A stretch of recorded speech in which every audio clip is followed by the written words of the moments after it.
কেমন আছেন আপনারা? আশা করছি ভালো আছেন। আজ ২০২৬ সালের পঞ্চম শ্রেণীর আমার বাংলা বই হতে যে সংশোধন করা হয়েছে সেই সংশোধিত বই থেকেই আজকের আলোচনা।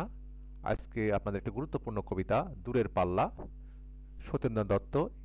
এই কবিতাটি নিয়ে আমরা আজকে আলোচনা করব। আপনারা যারা নতুন বই পেয়েছেন পঞ্চম শ্রেণীতে তার জন্য খুবই গুরুত্বপূর্ণ হতে চলছে আজকের এই ভিডিওটি। তাই আশা করছি সমস্ত ভিডিও জুড়েই আপনি আমার সঙ্গেই থাকবেন। আর সবার প্রতি অনুরোধ থাকবে, অবশ্যই আপনি আমার চ্যানেলটি সাবস্ক্রাইব করে রাখবেন এবং পাশে যে বেল আইকন আছে সেটা বাজিয়ে রাখবেন। আর যারা অলরেডি সাবস্ক্রাইব করে রেখেছেন তাদের প্রতি রইল কৃতজ্ঞতা। তো চলুন আর কথা না বাড়িয়ে আমরা কবিতাটি শুরু করি। দূরের পাল্লা লিখেছেন সত্যেন্দ্রনাথ দত্ত। আমি পড়ছি, আপনারা আপনাদের বইয়ে আঙ্গুল মেলে নিতে পারেন। ছিপখান তিনদার তিনজন মাল্লা, চৌপর দিনভর দেয় দূর পাল্লা। সুন্দর মিল আছে, শিখে দেখেন। আমি আবার পড়ছি। ছিপখান তিনদার তিনজন মাল্লা, চৌপর দিনভর দেয় দূর পাল্লা। পারময় ঝোপঝাড় জঙ্গল জঞ্জাল, জলময় শৈবাল পান্নার টাকশাল। কঞ্চির তীর ঘর ওই চর জাগছে, বনহাঁস ডিম তার শ্যাওলায় ঢাকছে। চুপ চুপ ওই ডুব দেয় পান কৌটি, দেয় ডুব টুপ টুপ ঘোমটার বউটি। ঝকঝক কলসির বক বর্ষণ গো, ঘোমটায় ফাঁক বয় মন উন্নয়ে গো। তিনদার ছিপখান মন্থর যাচ্ছে, তিনজন মাল্লায় কোন গান গাচ্ছে। সুপ্রিয় শিক্ষার্থী, আমি কবিতাটিকে পড়লাম, আপনাদের সুবিধার্থে আবার পড়ছি। অবশ্যই আপনারা ঠোঁট মেনে নিতে পারেন। কবিতার নাম দূরের পাল্লা, সত্যেন্দ্রনাথ দত্ত। দূরের পাল্লা অর্থাৎ দূরে কোথাও যাওয়া হচ্ছে, ঠিক এরকমই একটি কবিতা। আমি আবার পড়ছি, দেখেন। দূরের পাল্লা, সত্যেন্দ্রনাথ দত্ত। ছিপখান তিনদার তিনজন মাল্লা, চৌপর দিনভর দেয় দূর পাল্লা। পারময় ঝোপঝাপ জঙ্গল জঞ্জাল, জলময় শৈবাল পান্নার টাকশাল। কঞ্চির তীর ঘর ওই চর জাগছে, বনহাঁস ডিম তার শ্যাওলায় ঢাকছে। চুপ চুপ ওই ডুব দেয় পান কৌটি, দেয় ডুব টুপ টুপ ঘোমটার বউটি। ঝকঝক কলসির বক বর্ষণ গো, ঘোমটায় ফাঁক বয় মন উন্নয়ে গো। তিনদার ছিপখান মন্থর যাচ্ছে, তিনজন মাল্লায় কোন গান গাচ্ছে।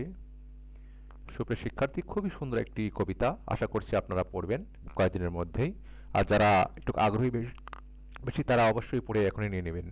দেখেন, কিছু শব্দ রয়েছে, যেমন উন্নন মানে উদাস, চৌপর চার প্রহর, ছিপ মানে হচ্ছে সরু নৌকা, জঞ্জাল আগাছা, টাকশাল টাকা তৈরির কারখানা, তীর ঘর নদীর তীরের ঘর, দ্বার মানে হচ্ছে বৈঠা, দিনভর সারা সমস্ত দিন, পাড়ময় পাড় জুড়ে, পানকৌটি পানকড়ি পাখি, পান্না সবুজ রঙের দামি রত্ন পান্না, মন্থর মানে ধীরে, মাল্লা মানে হচ্ছে মাছি।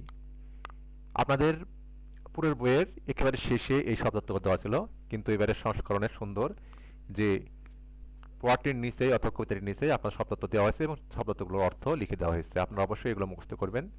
তারপর দেখেন আছে কিছু বাক্য তৈরি করা, যেমন দিনভর, দিনভর একটি বাক্য তৈরি করবেন যে সেটি দিনভর নদীর তীরে বসে আছে, এটা লিখে দিন এইভাবে।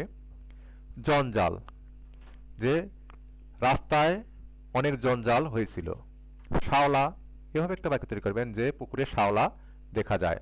মন্থর মানে ধীর গতির, যে ছেলেটি খুব ধীর গতিতে মন্থর গতিতে হাঁটছে। কঞ্চি, বাঁশে অনেক কঞ্চি পাওয়া যায়। এভাবে সুন্দর করে আপনারা যে যে মতন করে বাক্য তৈরি করবেন। তারপর দেখেন সঠিক উত্তর বাছাই করে বাক্যটি পুনরায় লিখি। এর মধ্যে আছে কবিতার ৪, ৫, ৩, ২ জন মাঝির কথা বলা হয়েছে। এগুলো আপনারা দেখে দেখে পড়ে মিল করে নেবেন। আশা করছি আপনারা একটু বুঝতে পেরেছেন।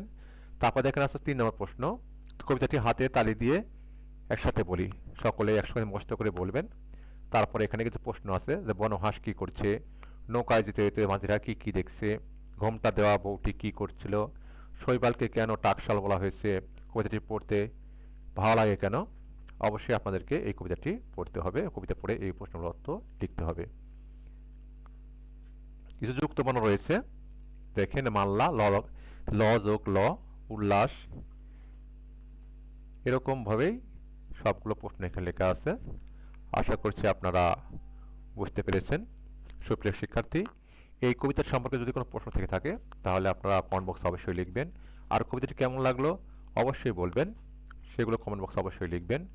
আর তারপরে কবিতা বুঝতে গিয়ে যদি কোনো সমস্যা হয়ে থাকে তাও কমেন্ট বক্সে লিখবেন। আপনাদের সঙ্গে আবার দেখা হচ্ছে পরবর্তী কোনো ভিডিওতে। সে পর্যন্ত আপনাদের সবার সুস্বাস্থ্য কামনা করি এবং সবার দীর্ঘায়ু কামনা করে আজকের মতো এখানে বিদায় নিচ্ছি। সবাই ভালো থাকুন। আল্লাহ হাফিজ।